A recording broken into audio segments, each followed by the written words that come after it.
Beberapa orang mengalami kesulitan dalam mengatur waktu. Banyaknya aktivitas alih-alih membuat mereka berhasil, namun sebaliknya justru membuat pekerjaan terbengkalai karena tidak bisa mengatur waktu dengan baik. Tetapi tidak untuk pemuda yang satu ini. Di sela-sela kesibukannya menjadi tenaga pendidik, bertani layaknya orang desa pada umumnya, belum lagi perannya sebagai kepala rumah tangga, dia masih punya waktu untuk organisasi yang tidak membayarnya. Namanya Suwaidi, alumni sekaligus guru di Maslahatul Hidayah yang saat ini dipercaya sebagai Kasat Korcap Banser Sumeneb. Halo, saya Suwaidi. Saya alumni Pondok Pesantren Maslahatul Hidayah. Saat ini saya mendapat amanah sebagai Kepala Satuan Koordinasi Cabang Satkorcap Banser Sumeneb. Suwaidi menjabat sebagai Kasat Korcap Banser sejak tahun 2020 lalu. Sejak saat itu, dia harus lebih intens mengurusi lembaga semi-otonom Nahdlatul Ulama. Mulai dari mengatur, memberikan instruksi pada bawahannya, mengkoordinasikan kegiatan-kegiatan Banser, memberikan pelatihan dan pendidikan, hingga terjun langsung mengamankan pengajian kiai. Bagi saya, Banser adalah jalan pengabdian kepada masyarakat, agama, bangsa, dan negara. Lantas, bagaimana cara Suwaidi mengatur waktu di tengah-tengah kepadatan aktivitasnya? Bagaimana cerita perjalanan Suwaidi sampai dipercaya menjadi Kasat Korcap Banser Sumeneb? Lalu, apa saja tantangan-tantangan yang ia hadapi dan yang tak kalah penting, bagaimana peran Banser dalam membendung paham radikal di Sumeneb? Tonton terus video ini karena Masda Podcast akan membagikan kisahnya. Suwaidi, Kasat Korcap Banser Sumeneb. Assalamualaikum warahmatullahi wabarakatuh. Selamat malam para pendengar semuanya, teman-teman yang sudah bergabung bersama saya Fahri Fadli di Masda Podcast ya. Pada pertemuan kedua kali ini kita sudah bersama Kak Suwaidi di sini. Halo Kak Suwaidi. Halo. Ya, agak canggung ya karena Kak Suwaidi ini satu sisi beliau ini adalah alumni Pondok Pesantren Maslahatul Hidayah juga, dan satu sisi beliau ini adalah kepala satuan koordinasi cabang Barisan Ansor Serbaguna Kabupaten Sumeneb. Jadi kira-kira nih Kak ya, kira-kira enaknya ini panggilnya apa gitu? Lebih familiar saja kalau saya Kak tidak kenapa. Oh iya, Kak tidak kenapa. Lebih, ya. Okay. lebih familiar kita. Iya, benar. Oke. Kita pakai Kak gitu ya Kak. Oke, yang pertama nih Kak Suwaidi sekarang apa kabar Kak? Alhamdulillah, meskipun agak capek kita tetap sehat walafiat. Iya benar. Jadi meskipun capek ya namanya juga hidup ya, kalau nggak capek berarti sudah tidak hidup lagi gitu. Ya, benar. Kesibukan saat ini kira-kira apa nih?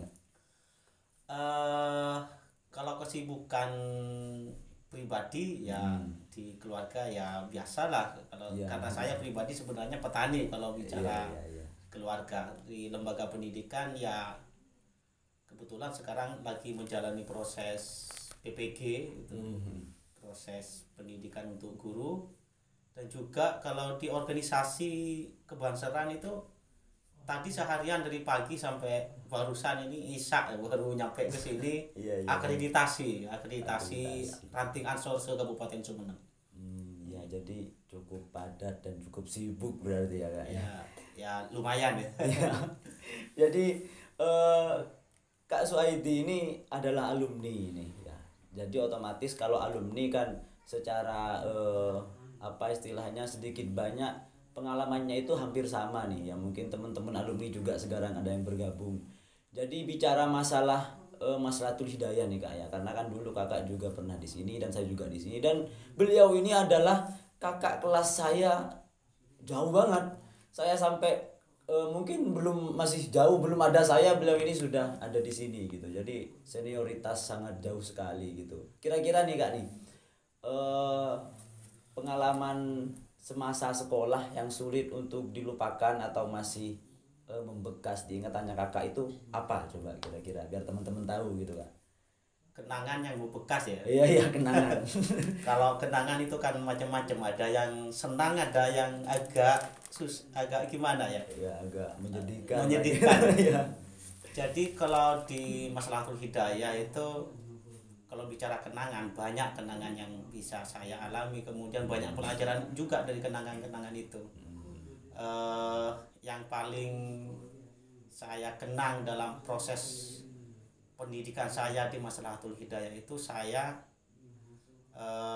bersama teman-teman banyak menghidupkan beberapa kegiatan dari macam-macam lah, tetapi tidak saya sendiri sih sebenarnya, tapi banyak temannya juga. Itu yang paling berkesan dalam hidup saya, sehingga Maslahatul Hidayah itu semakin bermakna, semakin berarti bagi saya. Benar ya.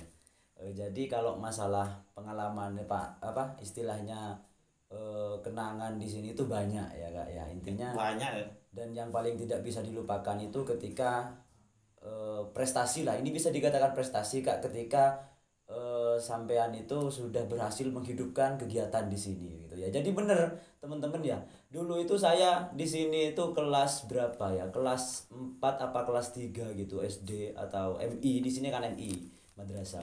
Itu saya sudah akrab dengan dunia teater, dunia kesenian, dan bahkan pramuka gitu. Jadi dulu saya itu saya ingat sekali juga, saya punya kenangan bersama Kak Suaidi ini, dan waktu itu posisinya beliau sudah alumni. Jadi saya itu jadi istilahnya pegiat atau aktivis kegiatan di sini, dan saya yang paling kecil gitu. Jadi cuma ikut-ikutan gitu ya Kak ya. Gini Kak, kita sudah mengupas masa lalu Kak Suaidi di Maslahatul Hidayah. Sekarang lebih aktual gitu kan, lebih baru lah gitu. Kira-kira nih dengar-dengar Kak Suaidi ini kan sekarang jadi Kasat, Kepala Satuan Koordinasi Cabang Barisan Ansor Serbaguna atau Banser di Kabupaten Sumeneb nih Kak ya. Dan sebelumnya itu Kak Suaidi ini juga dikenal sebagai orang yang sangat loyal dengan Banser. Nah, kira-kira di hati Kak Suaidi sendiri atau bagi Kak Suaidi lah, Banser ini bagaimana? Banser ya. Iya. Kalau barusan ini kan bahasanya sangat loyal, mungkin tidak sedramatisir itu sih sebenarnya. Kalau istilah kemudian wah Suaidi itu sangat loyal, tidak juga. Artinya saya cuma ingin mendedikasikan diri dengan sepenuhnya untuk mengabdi di Banser pada khususnya, pada umumnya kepada Nahdlatul Ulama, karena saya sangat berharap saya bangga menjadi bagian dari Nahdlatul Ulama, karena saya bukan putra kiai yang kemudian masuk di bagian-bagian urusan ngaji. Saya lebih memilih untuk menjadi Banser, ngawal kiai. Siapa tahu besok-besok apalagi di akhirat tiba-tiba diajak, yuk Banser masuk bareng saya ke surga. Jadi biasanya karena Banser sudah sering ikut saya, ayo bantu nanti takutnya ada ini. Nah, bantuan ya bener. Kalau orangnya saya kan apa mau diandalkan saya. Iya bener ya. Jadi mungkin ini juga jadi pelajaran dan evaluasi buat kita ya. Bahwasanya Kak Suaidi ini kalau dikatakan loyal itu terlalu lebay gitu ya Kak ya. Jadi tidak seperti itu. Beliau ini justru mendedikasikan diri untuk istilahnya mengabdi di Banser gitu. Jadi seperti itu ya Kak ya. Terus cerita ini Kak, awal mulanya Kak Suaidi ini tertarik di Banser itu bagaimana? Sebenarnya sih begini ya. Saya itu kalau bicara kronologi pribadi saya begini. Saya dari awal suka kegiatan luar. Makanya sekalian sambil cerita ya. Makanya dari dulu sejak saya sekolah itu di Maslahatul Hidayah sudah saya ikut kegiatan-kegiatan ekstrakurikuler yang penuh tantangan. Saya dulu ikut bela diri, ikut karate dulu, kemudian karate nggak puas lah. Bukan karate tidak baik ya. Cuma saya kayaknya akhirnya pindah ke silat gitu loh. Kemudian ekstrakurikuler kesenian juga masuk di sana, pramuka masuk. Ketika keluar seakan-akan butuh wadah kemudian yang benar-benar membuat saya tertantang. Iya, benar. Nah, itu kemudian didorong lagi ketika itu di rumah, kebetulan di rumah saya ya, coba buka-buka rak-rak lemari, ketemu sama kartu NU. Ternyata itu punya bapak saya. Oh iya, Kartano. Kalau dulu bapak itu bisa menjadi bagian di NU, entah jadi apa. Kenapa saya kok tidak memilih tantangan hidup saya itu di NU, menjadi abdi negara melalui pengabdian di Nahdlatul Ulama itu. Iya, benar. Berarti pertama hal yang mendorong atau membuat Kak Suaidi ini mempunyai keinginan untuk mendedikasikan dirinya di Banser itu pertama dari apa istilahnya karakter Kak Suaidi yang suka tantangan gitu ya. Jadi kira-kira apa sih yang membuat saya tertantang gitu teman-teman. Jadi ini perlu dicontoh juga. Terus tanpa sengaja ketika Kak Suaidi ini ingin mencari apa ya tantangan selanjutnya dalam kehidupannya ya, beliau ini menemukan Kartanu, kartu tanda anggota Nahdlatul Ulama. Nah mungkin dari sini juga Kak Suaidi ini menyadari dan tergerak bahwasanya saya itu tidak ingin jadi warga NU yang turunan gitu, benar ya. Jadi saya benar ingin jadi warga NU yang benar-benar warga NU gitu. Benar gitu. Iya, jadi beliau ini motivasinya dari sana. Kalau misalkan orang tua saya, kakek-kakek saya, buyut saya NU, masa iya saya juga mau istilahnya cuma mau jadi warga NU yang turunan, warisan, itu enggak seru. Oke, begitu Kak ya. Sekarang ini Kak,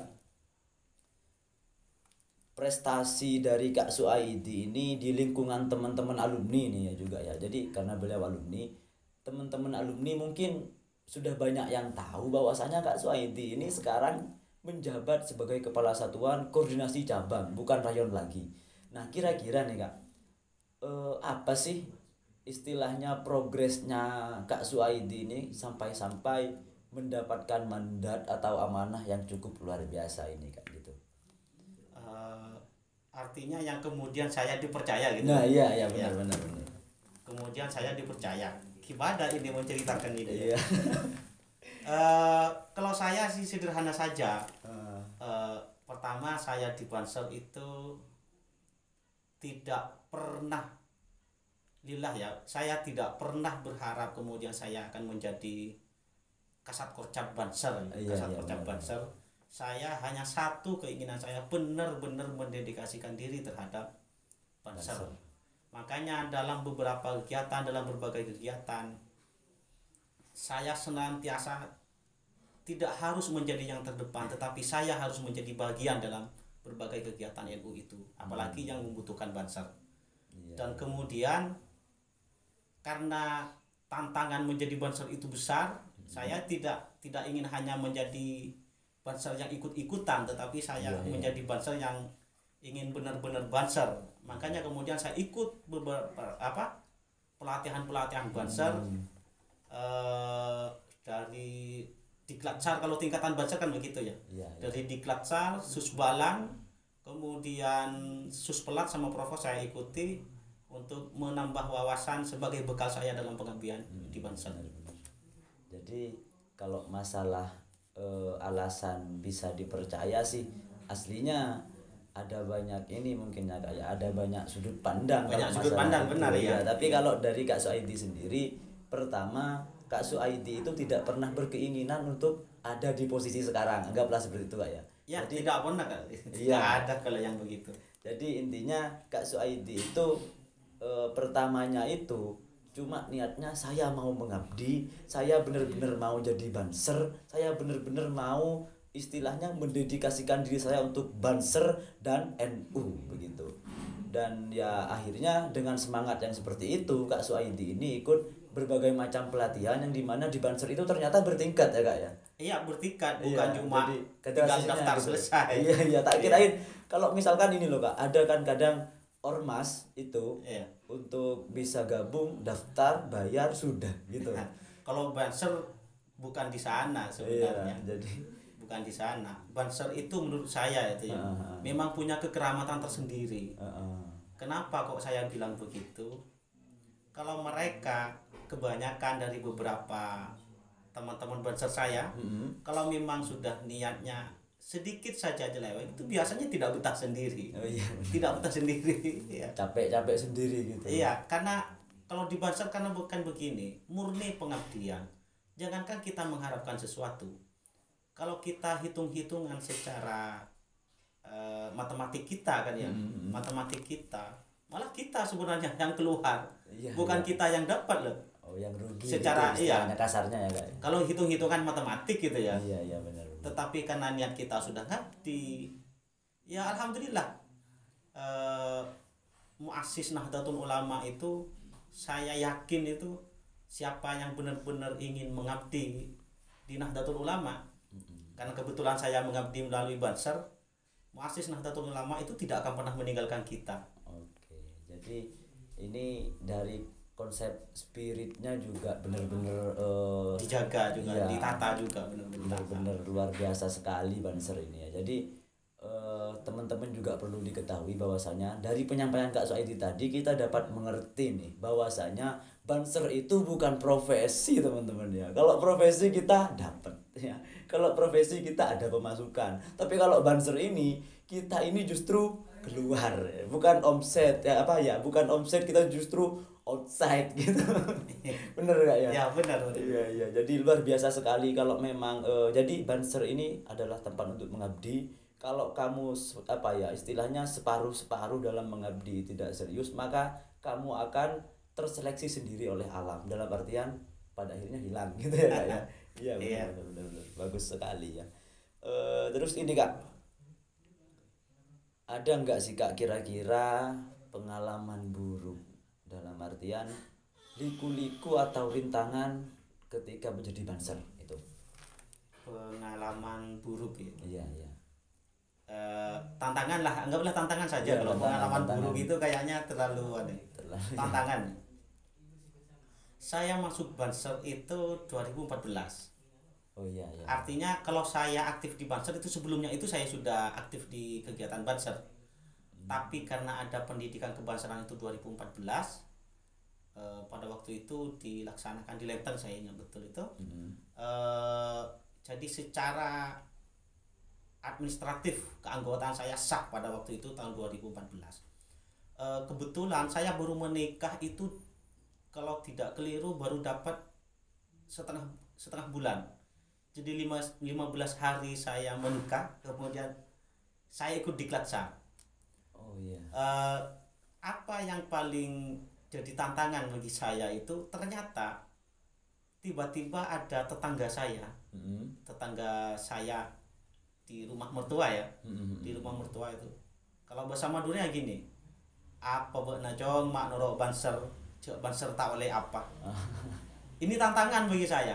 Iya. Dan itu bukan cuma 1-2 orang loh yang bilang begitu. Benar. Tetapi sekarang ketika mereka sudah mampu melihat bahwasanya peran banser itu sudah luar biasa di tengah-tengah masyarakat, malah mereka sekarang jok saking kok ki ngode jong kan, bahasa Maduranya kan begitu.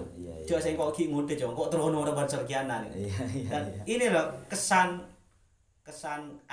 buruknya tantangan yang itu jadi tantangan bagi saya. Ketika saya dinilai miring, apalagi banser yang dinilai miring, saya termotivasi untuk benar-benar semakin mendorong diri saya.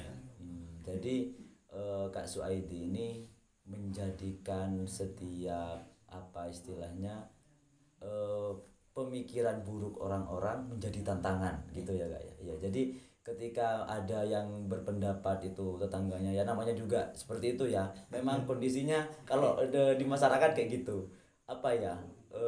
Mereka itu mikirnya tanpa mencari tahu. Jadi bilangnya buat apa sih ikut banser? Kalian yang ada malah rugi, nggak dapat apa-apa. Iya.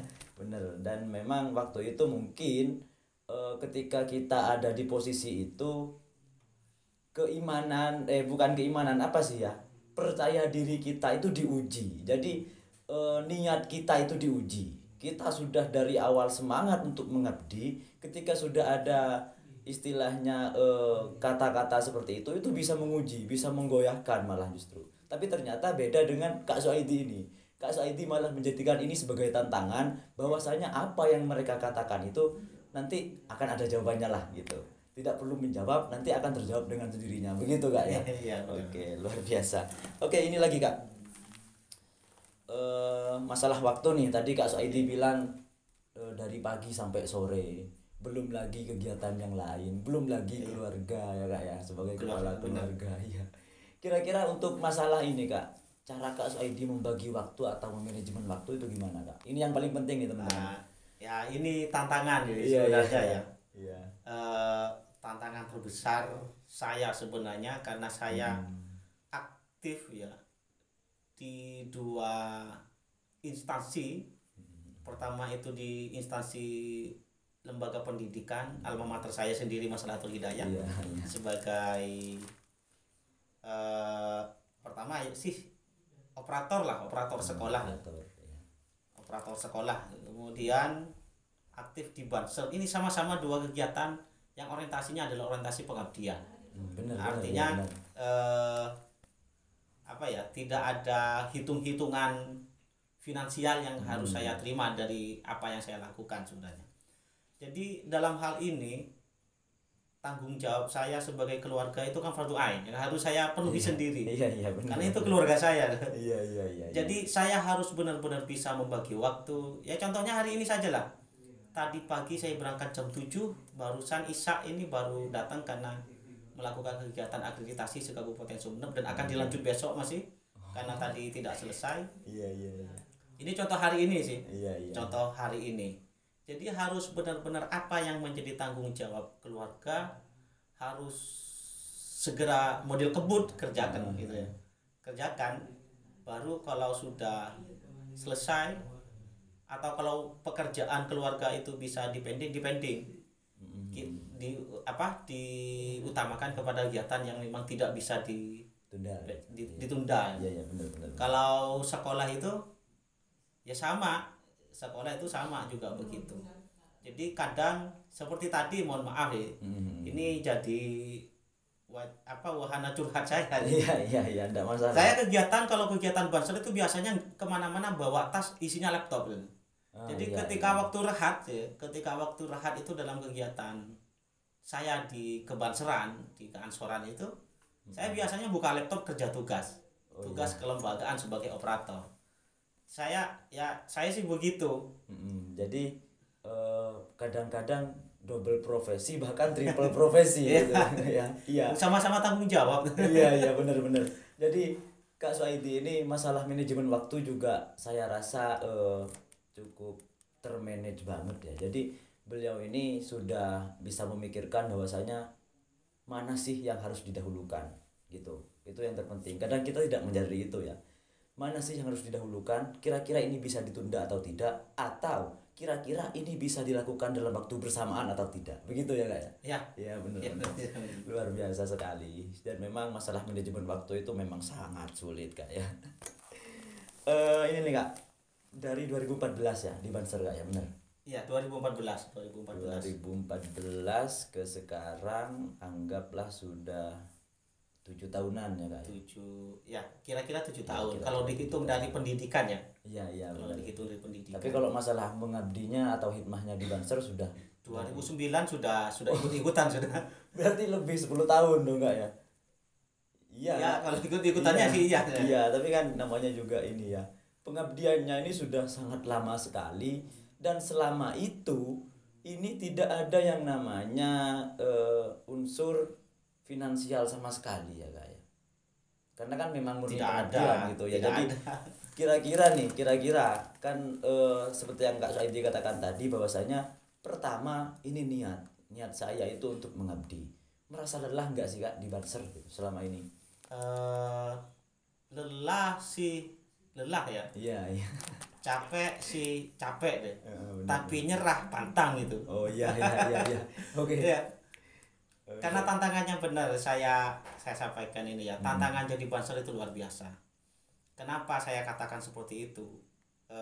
Di antara beberapa tanggung jawab yang sudah kita bicarakan tadi itu, memang kadang kita kalau saya pribadi sih, bukan cuma 1-2 kali kemudian benar-benar harus dituntut memilih salah satu.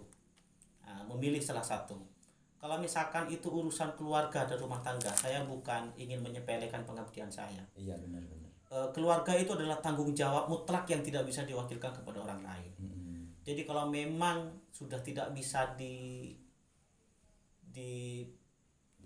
ditunda lagi, maka keluarga itu tetap menjadi yang prioritas. Tetapi selama masih bisa diupayakan, pengabdian itu tetap saya kedepankan. Oke. Tantangannya kan begitu jadi Banser. Iya. Jadi masalah capek, masalah lelah, bahkan mungkin masalah bosan pasti ada ya Kak ya. Tapi untuk masalah menyerah itu pantang gitu. Jadi Kak Suhaidi itu berpikirnya gini, apa istilahnya, saya ini adalah orang yang lelah, tapi saya bukan orang yang kalah, begitu ya. Karena kan kira-kira begitu. Iya, kalau orang lelah itu ketika dia jatuh ya sudah jatuh. Ya sudah jatuh. Iya, berarti kalau otomatis dia ini adalah orang yang gagal. Tapi karena saya orang yang menang, meskipun saya lelah, meskipun saya jatuh, saya akan tetap berusaha untuk bangkit gitu ya. Iya, luar biasa sekali. Oke Kak, ya. Sudah jauh sekali mengupas mengenai Kak Suhaidi. Sekarang kita lebih ke Bansernya nih, karena Kak Suhaidi ini kan pimpinan tertinggi, anggaplah seperti itu, di Banser Kabupaten Sumeneb, yang dimana kita ketahui loh, Kabupaten Sumeneb itu ya daerahnya kita juga kan, dan banyak sekali kecamatan-kecamatan yang dipimpin oleh Kak Suhaidi ini. Kalau kecamatan apa istilahnya Kak? Istilahnya Satkoryon ya. Satuan Koordinasi Rayon. Oh iya. Jadi kalau kecamatan rayon, kalau kabupaten ini cabang begitu, biar teman-teman juga paham. Masalah ini Kak, Banser ini adalah organisasi yang tidak perlu dipertanyakan lagi dan mungkin sudah jadi istilahnya trending topik di kalangan publik, bahwasanya Banser ini turut berperan aktif dalam membasmi faham-faham radikalisme. Jadi pembahasannya ini sangat ini Kak, sangat tinggi ya. Jadi seakan-akan saya sekarang benar-benar menjadi seorang host atau istilahnya seorang penyiar yang sudah duduk dengan aparatur negara di sini begitu. Tapi ya memang ya Banser itu kan terkenal itunya ya teman-teman ya. Kira-kira nih Kak, di Sumeneb ini ada nggak sih Kak program unggulan atau aksi atau apalah untuk menanggulangi faham-faham seperti ini Kak? Paham radikalisme ya? Iya, radikalisme. Ini pertanyaannya ini seharusnya bukan sama saya sih sebenarnya. Iya. Mungkin sama siapa itu Menko Polhukam itu. Iya. bener. Ya, tapi benar juga Banser itu adalah organisasi satuan ya. Satuan organisasi kemasyarakatan yang berada di bawah Nahdlatul Ulama, di bawah naungan Nahdlatul Ulama.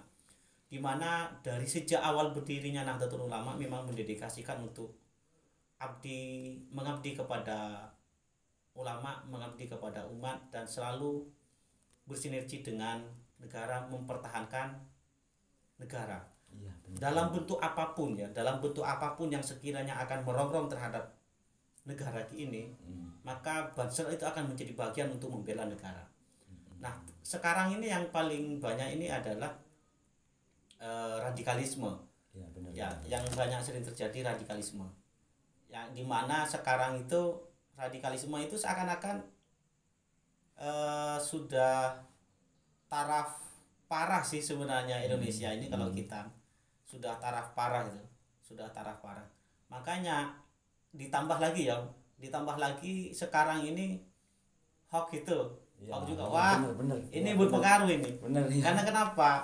Media sosial ini sudah dipegang oleh mereka-mereka yang sebenarnya tidak tahu cara memfilter sudah. Iya, nah, peran Banser di sini maka disinilah Banser ini mengambil peran bagaimana membantu negara agar radikalisme itu tidak parah dan tidak semakin menjadi di Indonesia. Banser ini bukan cuma di cabang ya, bukan cuma di rayon. Banser itu kalau perlu sampai dusun ya. Jadi berarti di bawahnya desa masih ada lagi. Di desa ya, sudah ada. Makanya setiap Banser ini memiliki tanggung jawab yang sama, menjadi kontrol dan filter terhadap masyarakat, di mana ada terendus ya, kalau bahasa saya begini, terendus ada bias-bias radikalisme di tengah-tengah masyarakat, maka di sini peran Banser untuk menjadi kontrol ya. Karena Banser tidak punya kewenangan kemudian ada orang yang kemudian pemikirannya ke kiri-kirian misalkan agak radikal kemudian ditangkap. Banser tidak punya kewenangan di sana. Ya, benar. Tetapi Banser tetap ambil peran bagaimana menjadi filter publik. Filter publik. Jadi ketika ada yang begitu bukan langsung melaporkan, tetapi melakukan pendekatan untuk melakukan pembinaan dan mengarahkan cara berpikirnya. Karena radikalisme itu menurut saya itu memang awalnya itu dari salahnya cara berpikir, salahnya sudut pandang. Kemudian lahirlah terjadilah yang namanya bom bunuh diri karena salah cara berpikirnya. Benar. Jadi di sini peran Banser untuk tetap mencoba meluruskan cara berpikir masyarakat. Iya. Apalagi terhadap isu-isu hoax itu. Iya. Itu. Ya, sekarang banyak orang ngaji itu melalui YouTube, melalui media sosial, yang garis keguruannya itu tidak jelas. Iya, benar. Pesantren malah ditinggalkan, seakan-akan lebih alim dari lulusan pesantren yang sudah bertahun-tahun itu.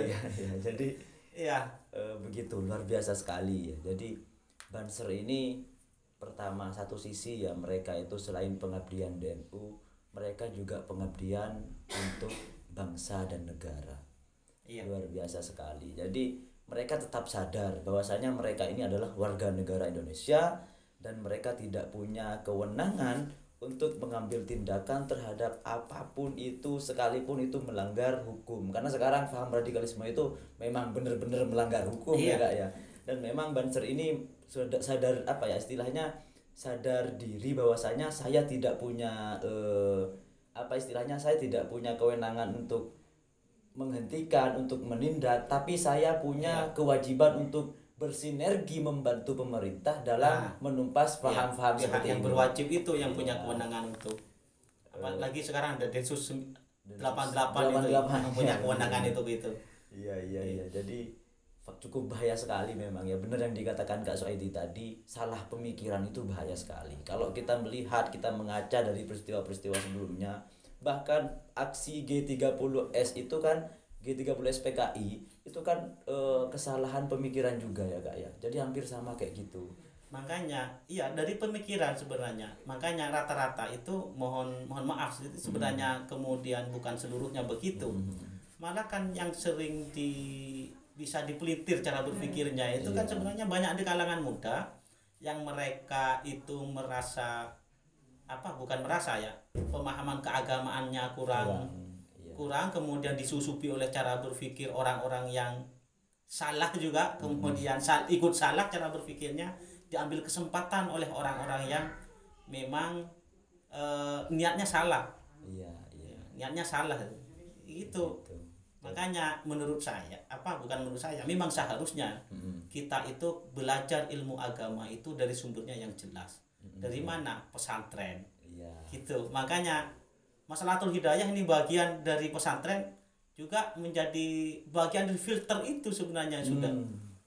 Jadi santri di sini juga sebenarnya adalah warga negara atau masyarakat yang bisa berperan aktif dalam menghilangkan potensi-potensi itu. Iya benar. Dan itu ya teman-teman ya. Jadi ini juga peringatan untuk kita bahwasanya dalam masalah agama ya ayolah kita jangan cuma mikir pakai ini. Masalah agama ya ayo kita pelajari dengan betul-betul. Jangan sampai kita ini salah pemikiran gara-gara kita dicekoki oleh perkataan orang yang juga niatannya salah gitu. Karena sekarang banyak ya Kak ya kiai-kiai yang itu kondang dan itu alumni atau santrinya dari Kiai Haji Muhammad YouTube. Benar. Kiai Haji Muhammad Sosmed dan semacamnya itu. Jadi belajarnya dari sosial media dan dia ini sudah langsung berani memutuskan atau membuat fatwa tanpa melihat sumber-sumber yang benar-benar akurat begitu. Bahaya sekali ya Kak ya. Yang paling parah itu adalah yang begitu kan sudah banyak yang terjadi. Yang paling parah itu masyarakatnya juga karena dia terkenal kemudian ngustad itu ya. Kalau bahasanya itu kan ngustad itu. Ini yang banyak berbahaya itu. Jadi pengikutnya itu iya, ya. cuma dia santri medsos, santri Google, santri YouTube, karena sudah mengeluarkan fatwa dan terkenal kemudian kemana-mana diundang juga. Ini kan pokoknya ini harus benar-benar kita kawal, masyarakat ini sudah benar-benar kita kawal. Masalah pemahamannya ya Kak. Ya, masalah pemahaman. Iya, tidak semua masyarakat itu mampu untuk menjangkau gitu masalah pemahaman atau masalah akidah. Oke, luar biasa sekali ya Banser ini ya. Sekarang ini Kak, ini kan masalah ini tadi Kak Suaidi juga sebenarnya ini pertanyaan dari teman-teman sih. Ada banyak yang bertanya mengenai pandangan Kak Suaidi tentang paham radikalis. Dan mungkin sedikit banyak sudah dijawab barusan. Namun kira-kira gini Kak, secara tahasus atau secara khusus menurut Kak Suaidi paham radikalis ini gimana sih Kak? Faham radikalisme itu ya, faham itu kalau cuma fahamnya sih mungkin tidak terlalu berbahaya. Yang paling berbahaya itu tindakannya, radikalismenya, tindakan radikalis itu. Tetapi rata-rata itu faham itu akan melahirkan tindakan. Maka menurut saya itu adalah tindakan radikalisme itu kita tidak bicara definisi ya, kita tidak bicara definisi, adalah merupakan tindakan atau faham yang sudah mencampur adukkan antara agama dengan kepentingan politik. Sebenarnya lebih banyak mengarah ke sana. Atau kepentingan pribadi dan kepentingan golongan. Kenapa saya mengatakan begitu? Kalau yang sampai melahirkan tindakan misalkan itu ya, kemarin di Surabaya misalkan ada bom bunuh diri di gereja. Ketika usut demi usut itu ternyata ingin cepat masuk surga. Biar karena bidadari sudah tunggu. Karena bidadari kok saya herannya kan begitu. Kok tidak gurunya itu loh yang ngajarin itu kok tidak bom bunuh diri duluan. Biar bidadarinya juga cepat ketemu sama dia. Tapi kenapa kok malah orang lain? Radikalisme itu rata-rata menurut saya dalam pandangan saya lebih mengarah kepada kepentingan itu sebenarnya. Kemudian dicampur adukkan dengan masalah paham agama buta. Kenapa kok saya katakan paham agama buta? Ya jihad misalkan, jihad itu katanya orang mati bom bunuh diri di gereja itu katanya jihad. Jihad macam apa yang begitu? Ya kan? Wong Rasulullah saja di Madinah itu dengan orang-orang Yahudi dengan Rasulullah akur. Akur kan sama-sama tidak saling mengganggu. Menurut saya ke sana arahnya. Kenapa radikalisme itu bisa muncul? Dan juga kadang paham agama yang membabi buta. Paham agama yang membabi buta. Saya katakan begini kan, ada orang itu kadang ya, ada orang mengatakan kalau apa yang dia yakini itu adalah yang paling benar. Sehingga apa yang diyakini orang lain itu pasti salah. Karena dia salah dan tidak sependapat dengan yang dia yakini, yang diyakininya, sehingga dia akan menjadi halal darahnya. Apa yang terjadi?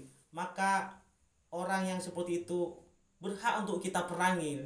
Dan ini kan yang kemudian menjadi merusak kerukunan antar umat beragama. Apalagi kita membaca ini dari konteks keindonesiaan ya. Kalau Indonesia itu menjadi satu, agamanya satu, kebudayaannya satu, menghilangkan keanekaragaman itu tidak mungkin. Tidak mungkin. Makanya menjadi pribadi yang Indonesia itu menjadi penting untuk kita paham bagaimana saling menghargai satu dengan yang lainnya.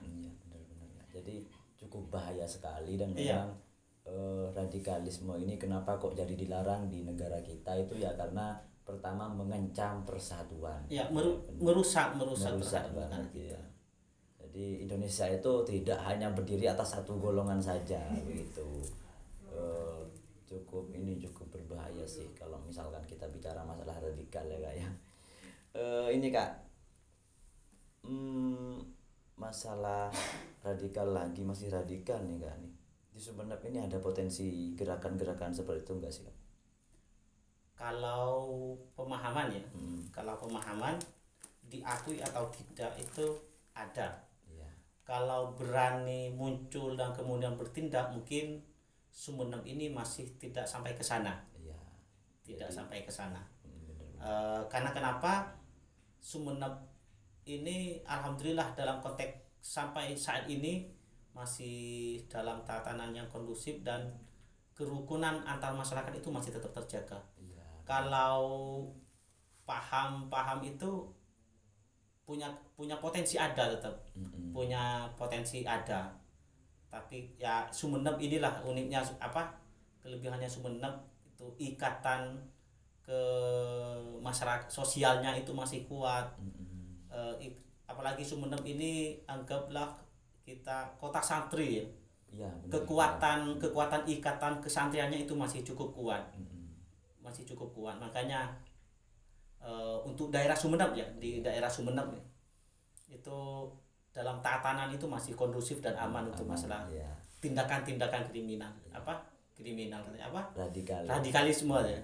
Tetapi kalau yang keluar bukan tidak punya kemungkinan ya, seperti kejadian di mana itu salah satu korbannya itu adalah orang Sumeneb ya. Saya lupa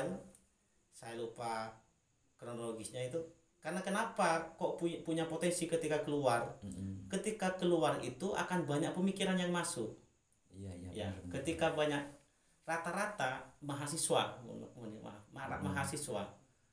itulah sebenarnya yang paling banyak terjadi proses pencucian otak itu sebenarnya. Karena kenapa? Mahasiswa itu masih masa berpikir ideal-idealnya, tapi tidak semua ya, saya tidak menghukumi ini semuanya. Makanya ayo, ini sebagai pesan juga, memilih perguruan tinggi apabila kita ingin kuliah, apabila punya saudara ingin kuliah, kita juga penting loh memperhatikan perguruan tinggi yang akan kita masuki ya, bahasanya kita kan masuki. Jadi bukan asal masuk, wah ini kampus murah ini, kampus terkenal, ternyata jadi sarang radikal, potensi pemikiran radikalisme itu. Jadi sekarang ini sudah banyak kok perguruan tinggi yang sudah berbasis pesantren dan Nahdlatul Ulama lagi. Benar. Jadi kalau di Sumeneb sendiri masih kondusif dan aman. Akan tetapi kalau misalkan warga Sumeneb yang di luar itu kita tidak bisa menjamin bahwasanya pemahamannya masih kondusif begitu kan. Jadi di Sumeneb ini alhamdulillah, karena kita basisnya masih pesantren dan mayoritas juga adalah santri, bisa dikatakan Sumeneb ini juga adalah kota santri begitu. Sosialnya itu masih sangat bagus juga begitu ya Kak ya. Dan kira-kira nih Kak, untuk menanggulangi, kan kita kan tidak tahu nih potensi yang menurut Kak Suaidi ini sekarang masih kondusif. Kalau misalkan suatu saat kita tidak menutup kemungkinan justru tiba-tiba terjadi ledakan yang tidak diinginkan, kira-kira ada sih Kak dari Satkorcap Kabupaten Sumeneb ini upaya untuk menanggulangi lah gitu. Upaya untuk kita akan jaga-jaga sih istilahnya kan begitu. Kita jaga-jaga. Banser Sumeneb ini senantiasa bersinergi dengan pemerintahan daerah, terutama dengan pihak yang berwajib yang punya kewenangan untuk masalah keamanan penertiban seperti kepolisian sama TNI Polri lah ya. Jadi kita tetap sinergi dalam berbagai aktivitas kegiatan yang kemudian itu memang sebagai wujud kita juga menjaga tetap Sumeneb ini tetap aman, tetap kondusif. Jadi komunikasi kita, silaturahminya kita tetap terjaga dengan TNI, dengan Polri. Kemudian dalam berbagai kegiatan juga kita sering bersama-sama. Artinya kita secara kalau bicara masalah kepemimpinan kita punya kewenangan koordinasi dan kita bersinergi. Kalau secara khusus di kebanseran, program secara khusus itu seperti yang saya katakan tadi, seluruh sahabat-sahabat Banser dari yang ada di cabang sampai yang ada di Satkortel istilahnya. Karena Sumeneb ini sudah kalau hitung-hitungan kasarnya ya, Sumenep ini ada berkisar 1.500 banser, 1.500 banser. Ya meskipun ada yang, karena ketika kembali banser ini kan kembali ke desanya masing-masing, dan di sana itulah banser memposisikan diri berperan untuk itu, menjaga kekondusifan sehingga potensi untuk terjadi tindakan radikalisme itu bisa terkontrol. Iya, benar-benar paham. Jadi kalau masalah program istilahnya masalah program pembasmian paham radikal ini, Banser itu tetap bersinergi, jadi memainkan sinergi dengan aparat yang lebih berwajib, begitu Kak ya. Namun kalau masalah istilahnya tanggung jawab atau istilahnya turut aktif atau berperannya, Banser ini bahkan dari tingkat desanya masing-masing ini tetap menjaga atau apa istilahnya jaga-jagalah gitu untuk masalah potensi tumbuhnya paham radikal ini. Paham radikalisme. Ya. Jadi benar-benar Banser ini berperan aktif dalam menjaga bangsa, negara dan agama. Jadi menjaga agama itu perlu diketahui teman-teman, tidak perlu dengan semuanya harus Islam, begitu tidak ya Kak ya. Tapi menjaga agama yang dimaksud, ingat loh bahwasanya Islam ini adalah rahmat untuk seluruh alam, begitu ya. Iya benar. Kita menunjukkan Islam yang ramah ya, bukan yang marah. Iya benar-benar. Nah, Islam ramah bukan Islam marah. Luar biasa ya, saya baru dapat quote bagus dan baru buat saya. Terakhir nih Kak nih, sudah cukup jauh sekali dan sudah cukup juga pemahamannya. Pesan untuk generasi muda, pesan untuk pendengar yang sedang bergabung bersama kita kali ini. Pesan ya untuk seluruh masyarakat Sumenep, pemuda terutama ya. Ayolah kita tetap bersinergi bersama-sama untuk mewujudkan Sumenep yang tentram ya, yang damai, benar-benar jauh dari radikalisme, karena dari tadi kita membahas tentang radikalisme ya, kita saling bahu-membahu membangun Sumenep lebih maju, lebih bermartabat ya. Bukan sekarang tidak bermartabat ya, tetapi lebih bermartabat sehingga Sumenep itu benar-benar menunjukkan Sumenep yang tentram, yang aman. Jadi pesannya dari Kak Suaidi adalah ayo kita sama-sama merapatkan barisan, kita bersinergi, kita istilahnya memanfaatkan tanggung jawab kita sebagai warga negara untuk sama-sama mencegah potensi dari paham radikal ini, karena cukup berbahaya juga ya Kak ya. Oke. Itu saja Kak untuk malam ini. Terima kasih atas waktunya Kak Suaidi. Tanpa terasa ini sudah berapa menit dan perbincangannya juga dari akar sampai ujung rantingnya ini kita sudah bicarakan. Terima kasih atas waktunya untuk Kak Suaidi. Semoga senantiasa sehat, diberikan kelancaran dalam aktivitasnya. Amin. Dan semoga apa-apa yang diinginkan atau dicita-citakan segera dikabulkan oleh Allah. Amin. Terima kasih sudah bergabung bersama Masda Podcast di sini. Dan untuk teman-teman, terima kasih juga yang sudah bergabung bersama kami dalam pertemuan kedua. Nantikan pertemuan selanjutnya di Masda Podcast, dan tentunya dengan pemateri-pemateri yang juga kami hadirkan spesial untuk para pendengar semuanya, seperti itu ya. Tentunya bersama saya dong, Fahri Fadli. Jangan lupa untuk yang sudah bergabung, klik like, komen, dan share ke teman, kakak, dan semuanya lah gitu. Soalnya ini tuh kita tidak membahas masalah main-main loh, ini dulu penting, materi gitu. Oke, terima kasih Kak ya. Dan terima kasih juga untuk teman-teman pendengar semuanya. Saya Fahri Fadli pamit undur diri. Wassalamualaikum warahmatullahi wabarakatuh.